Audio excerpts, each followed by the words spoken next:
Hello everyone, আসসালামু আলাইকুম। আশা করছি যে যেখানে আছেন সুস্থ আছেন এবং নিরাপদে আছেন।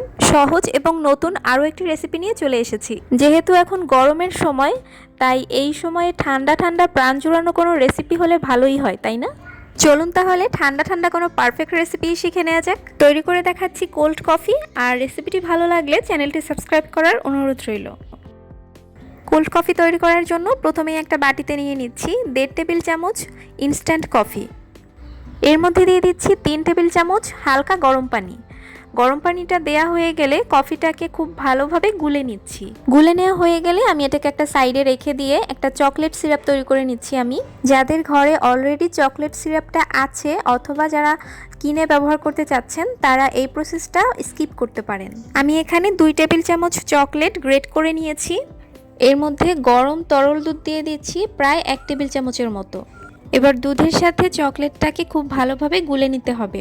আমার কাছে মনে হচ্ছে চকলেট সিরাপটা একটু পাতলা হয়ে গিয়েছে, তো আপনারা যখন তরল দুধটা মিক্স করবেন একটু কম করে মিক্স করবেন, তাহলে এটা ঘন হয়ে যাবে। এ পর্যায়ে একটা ব্লেন্ডারের জাগে নিয়ে নিচ্ছি প্রায় 2 কাপের কাছাকাছি তরল দুধ। আর এই দুধটাকে আমি প্রথমে জাল করে নিয়েছিলাম, তারপরে এটাকে পুরোপুরি ঠান্ডা করে নিয়ে দেন এটাকে ডিপ ফ্রিজে রেখে দিয়েছিলাম প্রায় 1 থেকে 1.5 ঘন্টার জন্য। আর দেখুন সেই কারণেই এটার উপর থেকে বরফ জমা হয়েছে, কিন্তু এটা কিন্তু পুরোপুরি একদম জমে যায়নি। এখন আমি এর মধ্যে দিয়ে দিচ্ছি 2.5 টেবিল চামচ পরিমাণ চিনি। তবে চিনিটা আপনারা যে যেমন মিষ্টি খেতে পছন্দ করেন তেমনভাবেই অ্যাডজাস্ট করে নেবেন। আরও দিয়ে দিচ্ছি 2 টেবিল চামচ ফুল ক্রিম গুঁড়ো দুধ। তবে গুঁড়া দুধের পরিবর্তে ডানো ক্রিম অথবা কনডেন্সড মিল্কও ব্যবহার করা যাবে।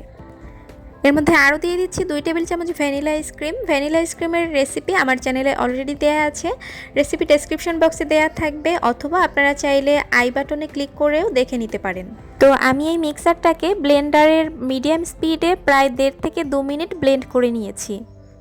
চিনিটা এ পর্যায়ে পুরোপুরি গলে গিয়েছে, আর যে কফিটা আমি গুলে রেখেছিলাম সেই কফিটা আমি এর মধ্যে দিয়ে আবারও একটু ব্লেন্ড করে নিচ্ছি।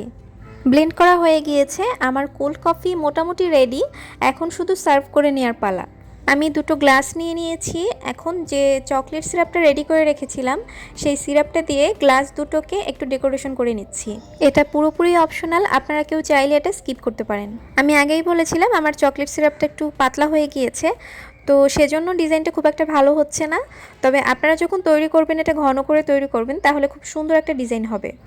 এবার তৈরি করে রাখা কোল্ড কফিটা আমি গ্লাসের মধ্যে ঢেলে দিচ্ছি, আর সেই সাথে আমি আরও একটু ঠান্ডা করার জন্য কিছুটা আইস কিউব দিয়ে দিয়েছি এর মধ্যে। এবার গ্লাসের ওপর থেকে কিছুটা ভ্যানিলা আইসক্রিম দিয়ে দিচ্ছি। আর আগেই বলেছি ভ্যানিলা আইসক্রিমের রেসিপি আমার চ্যানেলে দেওয়া আছে, রেসিপি ডেসক্রিপশন বক্সে দেওয়া থাকবে, আপনারা চাইলে সেখান থেকে দেখে আসতে পারেন। এবার দেখতে সুন্দর লাগার জন্য উপর থেকে আরও কিছুটা চকলেট সস দিয়ে দিচ্ছি। আশা করছি বরাবরের মতো আজকের রেসিপিটাও সবার কাছে ভালো লেগেছে এবং সহজ মনে হয়েছে। ভালো লাগলে লাইক কমেন্ট করে বন্ধুদের সাথে রেসিপিটি শেয়ার করে দিবেন। আর চ্যানেলে নতুন হয়ে থাকলে চ্যানেলটি সাবস্ক্রাইব করার অনুরোধ রইল। আগামী রেসিপি দেখার আমন্ত্রণ জানিয়ে আজকের মতো বিদায় নিচ্ছি। আল্লাহ হাফেজ।